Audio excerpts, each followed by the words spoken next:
Good morning, dear students. As we have learned in our previous lectures about database and its concepts and the key fields, so from those aspects, today we will learn some commands and its uses that we uses in MySQL and some more softwares for managing database. Okay, so firstly I want to tell you that before entering a value in a field, we have to categorize those fields in some type. So only that type of value we can enter. So our today's first topic is data types. Data types are used to identify the type of data we are going to store in the database. Data types क्या होते हैं? हम अपने database में जो भी data को हम स्टोर करते हैं उसे आइडेंटिफाई करने के लिए हम किसका यूज़ करते हैं? डेटा टाइप्स का यूज़ करते हैं. ठीक है. The most important property of a field is it's data type. जो सबसे इम्पॉर्टेंट प्रॉपर्टी होती है हमारी फील्ड की, मतलब जो हमारे जितने कॉलम्स होते हैं उन सब की प्रॉपर्टी हमारी सबसे इम्पॉर्टेंट क्या होती है? Data type. जैसे हमने उस फील्ड में, उस कॉलम में हमने किस टाइप का डेटा फिल करना है, नंबर्स डालने हैं. ठीक है. तो हम कौन सा डेटा टाइप्स यूज़ करेंगे? न्यूमेरिकल डेटा टाइप का यूज़ करेंगे. और सपोज अगर हमें उसमें कुछ सेट ऑफ कैरेक्टर्स फीड करने हैं तो हम उस फील्ड में कौन सा डेटा टाइप यूज़ करेंगे? कैरेक्टर का डेटा टाइप यूज़ करेंगे. ओके.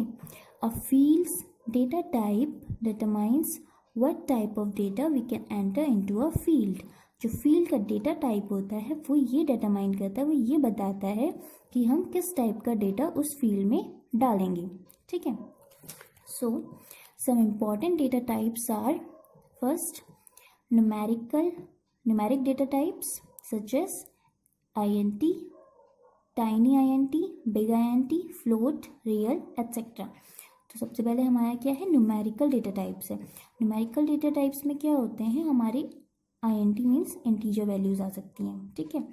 तो ये जो int, टाइनी int और बिग int ये सेम ही होते हैं. इसमें इतना डिफरेंस होता है कि इसकी वैल्यू डालने की रेंज फिक्स होती है कि आपको इतने नंबर्स आप फीड कर सकते हो. तो जो इंटीजर टाइप का बेसिकली हम इंटीजर यूज़ करते हैं, ये नॉर्मल रेंज में होता है, तो हम बेसिकली हम int यूज़ करते हैं. ठीक है. बिग int, टाइनी int भी हम यूज़ कर सकते हैं, सेम है. फ्लोट होता है, जैसे अगर हमने कुछ नंबर्स में लिखा है सपोज 1.2, तो ये हो गया हमारा फ्लोट डेटा टाइप. नंबर्स में ही होंगे बट इसमें हम डेसिमल्स का यूज़ कर सकते हैं. ठीक है. रियल आपको पता है कि जिसमें रेशनल और इरेशनल आते हैं. Now the second is character and string data types such as character, varchar, text etcetera. Second क्या है हमारा? कैरेक्टर या फिर स्ट्रिंग डेटा टाइप है, जो कि क्या होते हैं? कैरेक्टर होते हैं, वैरचर होता है, टेक्स्ट और एटसेट्रा. कैरेक्टर से तो आपको समझ आ गया होगा कैरेक्टर क्या होते हैं. और स्ट्रिंग हमारे वो डेटा टाइप्स होते हैं, it's a set of characters और सेट ऑफ वर्ड्स. मतलब हमारे यहाँ स्ट्रिंग कौन से डेटा टाइप्स होते हैं? या तो हम सेट ऑफ कैरेक्टर्स हो सकते हैं, जैसे कि सिंपल हमने नेम ले लिया पूजा, तो पूजा में जितने भी हमारी कैरेक्टर्स हैं 5 कैरेक्टर्स, उन सबका कलेक्शन हमारा क्या होगा? एक स्ट्रिंग होगा. ठीक है. या फिर मैं बोलूँगी कि माई नेम इज़ पूजा, तो ये सेंटेंस भी हमारा क्या है? स्ट्रिंग है. Okay. Now the third is date and time data types such as date time, etc. Third हमारा है time and date data types, जिसमें हम डेट और टाइम को फिक्स बता सकते हैं कि उसमें डेट क्या है और टाइम क्या है. ठीक है. Now some SQL commands. There are 4 types of SQL commands: DDL, DML, DCL, TCL. Okay. तो हमारा DDL कमांड क्या होता है? Data definition language. And DML होता है हमारा डेटा मैनिपुलेशन लैंग्वेज. DCL होता है हमारा data control language. TCL transaction control language. और SQL जो हम पढ़ रहे हैं SQL कमांड्स के बारे में, तो वो है हमारे स्ट्रक्चर्ड क्वेरी लैंग्वेज. ठीक है. इसमें हम क्या रन करवाते हैं? क्वेरीज रन करवाते हैं. ओके. और डेटा डेफिनेशन लैंग्वेज को हम क्या कह सकते हैं? डेटा डिस्क्रिप्शन लैंग्वेज भी कह सकते हैं. ओके. सो फर्स्ट है हमारा DDL commands. DDL data definition और description language. It is a standard for commands that define the different structures in a database. ये क्या होता है, एक तरफ से हमारे डिफरेंट डेटा स्ट्रक्चर को डिफाइन करता है, ठीक है। जैसे कि इसमें क्या कौन से स्टेटमेंट्स हम कह सकते हैं, create, modify, remove database objects होते हैं। जैसे हमारे डेटाबेस ऑब्जेक्ट्स को क्रिएट करने के लिए हम DDL कमांड्स का यूज़ करते हैं। सबसे पहले हमें क्या करना होता है, हमें एक टेबल क्रिएट करनी होती है। तो ये हमारा क्या, हम क्या कर रहे हैं, टेबल को डिफाइन कर रहे हैं। तो ये हमारा DDL कमांड हो जाएगा for to creating a table. उस टेबल में हम क्या क्रिएट कर सकते हैं, अपने फील्ड्स क्रिएट करेंगे, ठीक है। तो हम उसमें ऑब्जेक्ट्स का मीन है हमारा टेबल्स और फील्ड्स है। सो अब some common DDL commands are, first is create. It is use to create database objects. Database की ऑब्जेक्ट्स को क्रिएट करने के लिए, बनाने के लिए हम किसका यूज़ करते हैं, क्रिएट कमांड का यूज़ करते हैं, ठीक है। सिंटैक्स, सिंटैक्स क्या होता है, हमारे एक तरफ से स्ट्रक्चर होता है, या हम मैथ्स के टर्म में कह सकते हैं ये एक हमारा फॉर्मूला है, ठीक है। So it's a syntax for creating a table. तो हम लिखेंगे क्रिएट टेबल, टेबल नेम। यहाँ टेबल नेम की जगह हम टेबल का नेम लिखेंगे। जैसे हमने टेबल बनाई थी स्टूडेंट, तो यहाँ पे हम लिखेंगे student, create table student, then bracket start column 1। Column 1 means यहाँ जो हमारे सबसे पहला कॉलम होगा उसका नाम लिखेंगे, जैसे रोल नंबर, ठीक है। Then we will describe this column with a data type and then so on. हमारे कॉलम 1, कॉलम 2, कॉलम 3 ऐसे ही बनते जाएंगे। Then for ending the command we will use semicolon. इस कमांड को हम एंड करने के लिए किसका यूज़ करेंगे, सेमी कॉलन का यूज़ करेंगे, ठीक है। Example, create table student. हमने यहाँ पे क्या लिखा है, टेबल का नेम लिखा है। स्टूडेंट क्या हमारा टेबल का, स्टूडेंट क्या हमारा टेबल का नेम है, ठीक है। क्रिएट टेबल, ये वर्ड्स हमारे फिक्स है। तो यहाँ पे हमारा स्टूडेंट, हमने जो भी टेबल बनाई है उस टेबल का यहाँ पे नेम लिखेंगे, create table student, then bracket start roll number is our column name. INT क्या है हमारा, डेटा टाइप है हमारा रोल नंबर। हम रोल नंबर में कौन से टाइप के डेटा फिल करेंगे, इंटीजर टाइप के डेटा फिल करेंगे, ठीक है। नॉट नल मीन्स इसमें वैल्यू कभी भी हमारी ब्लैंक नहीं हो सकती, ठीक है। और जैसे हमने कहा था कि हमें एक प्राइमरी की बनानी पड़ती है हर टेबल में, हर उस फील्ड को यूनिक बनाएंगे, किसी एक फील्ड को यूनिक बनाएंगे, तो हम यहाँ पे रोल नंबर को हमने बनाया है प्राइमरी की, ठीक है। देन कॉमा लगाएंगे, फर्स्ट नेम वेर कैर। अब सेकंड हमारा फील्ड नेम है फर्स्ट नेम, ठीक है। वेर कैर हमारा एक डेटा टाइप है जिसमें हम यूज़ करेंगे 25 ही करेक्टर्स हमारे उसमें फीड हो सकते हैं, ठीक है। हमने यहाँ पे वैल्यू भी फीड कर रखी है। और वेर मीन्स होता है वेरिएबल, मतलब वो कैरेक्टर्स को वेरी करते रहेगा, मतलब बार बार चेंज कर सकता है, कोई भी हमारी उसकी वैल्यू फिक्स नहीं है, ठीक है। नॉट नल, ये भी हमारा नल नहीं हो सकता। Last name varchar 25 not null. ऐसे ही हमारे सारे कॉलम्स बनेंगे, उसको हम डेटा टाइप से डिस्क्राइब करेंगे और हम इसे सेमी कॉलन से इस कमांड को एंड कर देंगे, ठीक है। ये हो गया हमारा क्रिएट को हम DDL में इसलिए यूज़ कर रहे हैं कि हमारा जो टेबल हम क्रिएट कर रहे हैं, हम एक डेफिनेशन दे रहे हैं टेबल को, ठीक है। उसमें क्रिएट कर रहे हैं, हम अपने फील्ड्स को क्रिएट कर रहे हैं, ओके। और the next is alter. It is use to modify the objects. हम अल्टर का कब यूज़ करते हैं, अपने ऑब्जेक्ट्स को मॉडिफाई करने के लिए। ऑब्जेक्ट्स जैसे हमें पता था, टेबल को मॉडिफाई करना है, टेबल को हमें डिलीट करना है, या हमें क्या करना है, टेबल में हमारे जितने कॉलम नेम होते हैं उनको हमें चेंज करना है। तो इन सब चीज़ों के लिए हम क्या करेंगे, अल्टर का यूज़ करेंगे, ठीक है। हम मॉडिफाई करें, चेंजेस कर रहे हैं उन हमारे फील्ड्स में।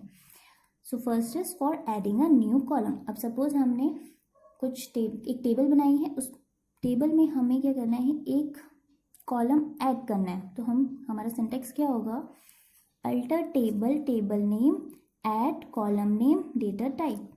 अल्टर कर रहे हैं, हम क्या कर रहे हैं, मॉडिफाई कर रहे हैं टेबल को। कौन सी टेबल को, स्टूडेंट टेबल को।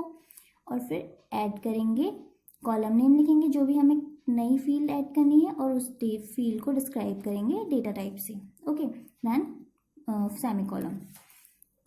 Example, alter table students at address वेरकैट 250 नॉट नल.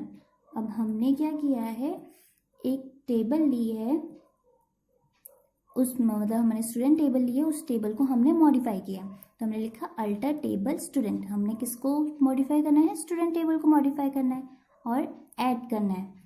ऐड क्या करना है, हमें कॉलम ऐड करना है. तो हमने उस कॉलम का नेम लिखा और उसका डेटा टाइप लिखा है और उसको नॉट नल डिफाइन किया है. ठीक है, देन सेमी कॉलन. तो इस तरीके से हमारा एक डेटा, हमारी एक फील्ड ऐड ऑन हो जाएगी. ठीक है. Now the next is for modifying the data type. अब हमें क्या करना है, डेटा टाइप को मॉडिफाई करना है. ठीक है. सिंटेक्स है alter table table name modify column name then new data type. जो भी कॉलम नेम के डेटा टाइप को हमें मॉडिफाई करना है, कॉलम नेम सेम वही आएगा जिस फील्ड को हमें मॉडिफाई करना है, और उसका जो नया डेटा टाइप हमें डालना है वो हम डेटा टाइप यहाँ पे डाल देंगे. और किसका यूज़ करेंगे, मॉडिफाई वर्ड का यूज़ करेंगे, मॉडिफाई कीवर्ड का यूज़ करेंगे. ठीक है. Example, alter table student, student table को ही हम चेंज करें, मॉडिफाई करें. Modify roll number float. अभी हमारा रोल नंबर क्या था, हमने इंटीजर में बनाया था. वैसे बेसिकली हमारा रोल नंबर कभी भी डेसिमल्स में नहीं जाता है, बट फॉर एन एग्जाम्पल मैंने ये बताया आपको. हमने यहाँ पे डेटा टाइप चेंज करने के लिए हमने यहाँ पे फ्लोट डाल दिया. ठीक है. Then semicolon. Now the third is for renaming the column name. अब हमें क्या करना है, हम चाहते हैं कि हम कॉलम नेम को चेंज करें. ठीक है. तो उसका सिंटेक्स है alter table table name rename old column name, जो हमारा पहले फील्ड का नेम था, वो टू जो हमारा नए फील्ड का नेम है, जो हम रखना चाहते हैं नया फील्ड का नेम, वो डाल देंगे. ठीक है. Example, alter table student rename. Rename से याद रखना कि हमें रीनेम क्या कर रहे हैं, कॉलम नेम को रीनेम करें. Rename roll number two ID. अब मैंने जो रोल नंबर की फील्ड डाला था उसको हमने चेंज कर दिया आईडी से. ठीक है. अब उस फील्ड का नाम क्या हो गया, हमारा आईडी में चेंज हो गया. Now the third DDL command is drop. It is used to delete the tables from database.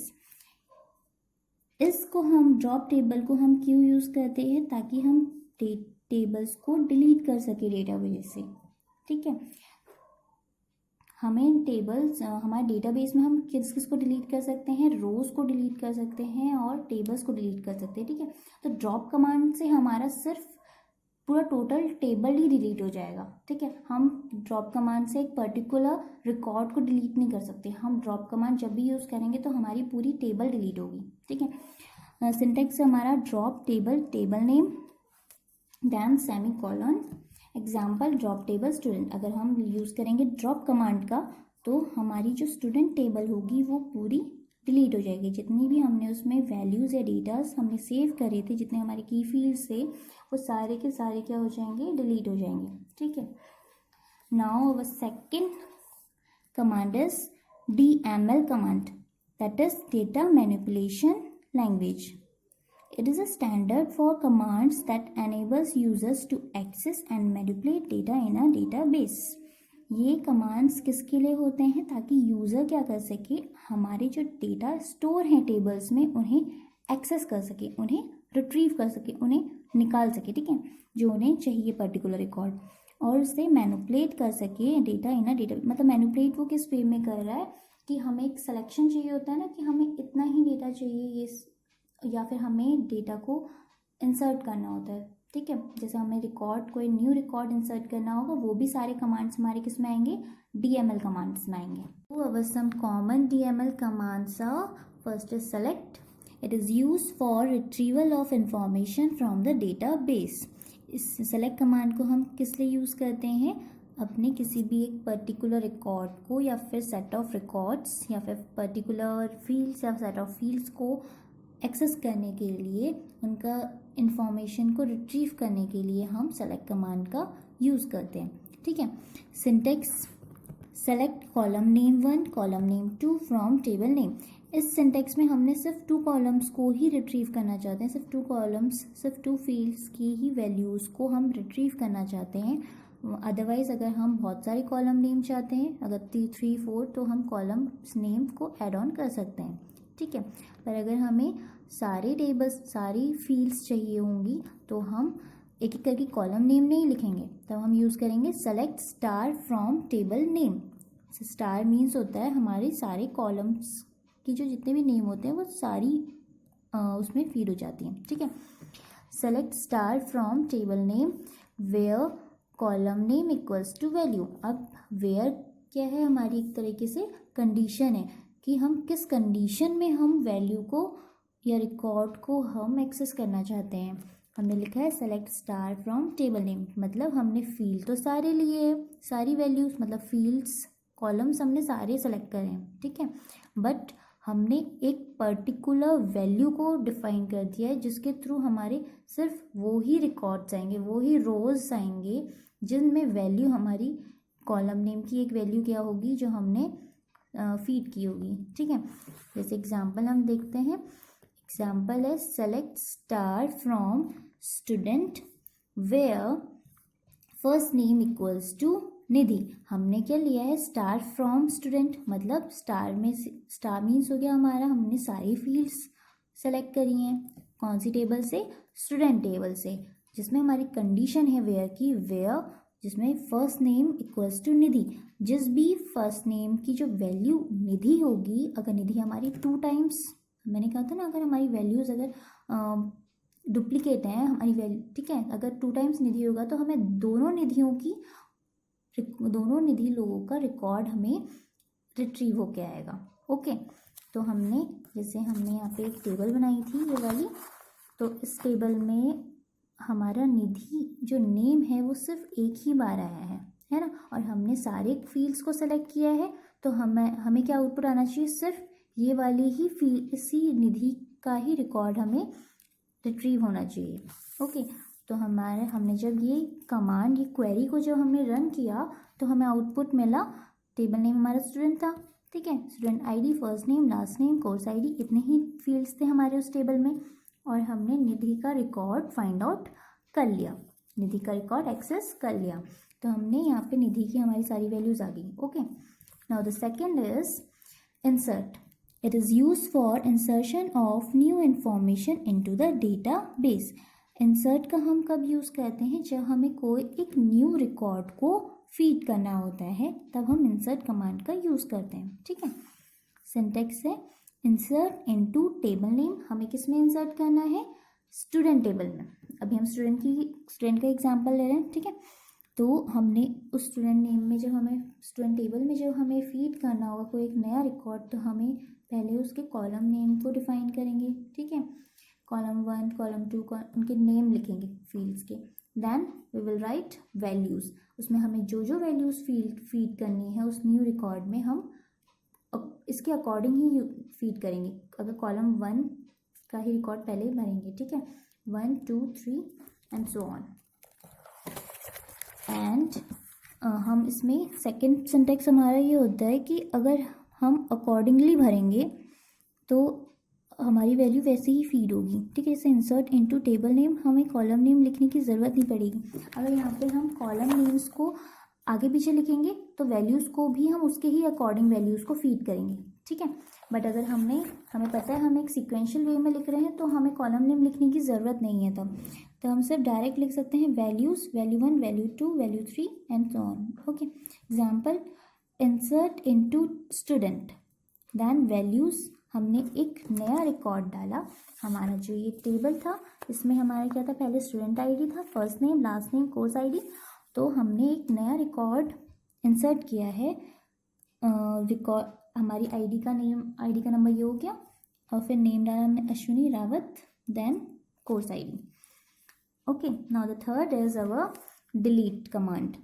It is use for deletion of information in the database. अब हम डिलीट का कैसे यूज़ करते हैं, डिलीट का हम यूज़ करेंगे जब हमें कोई एक पर्टिकुलर रिकॉर्ड को डिलीट करना होता है। देखो, जब हम ड्रॉप कमांड यूज़ करते हैं तो हमारी पूरी टेबल डिलीट होती है, बट डिलीट कमांड से हमारा एक पर्टिकुलर एक सिंगल या कॉम्बिनेशन ऑफ रोज ही हमारा डिलीट हो सकता है, ठीक है। हमारी पूरी टेबल डिलीट नहीं हो सकती टेबल कमांड डिलीट कमांड से।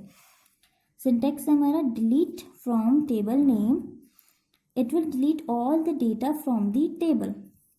ये क्या करेगा, हमारा जितने भी हमारे, अगर हम डायरेक्ट लिख देंगे डिलीट फ्रॉम टेबल नेम, हम कोई भी कॉलम नेम को फिक्स नहीं करेंगे या कोई भी कंडीशन नहीं लिखेंगे, तो ये हमारे टेबल की सारे डेटा को डिलीट कर देगा, डेटा को डिलीट करेगा, ठीक है, टेबल को नहीं डिलीट कर रहा है अभी भी।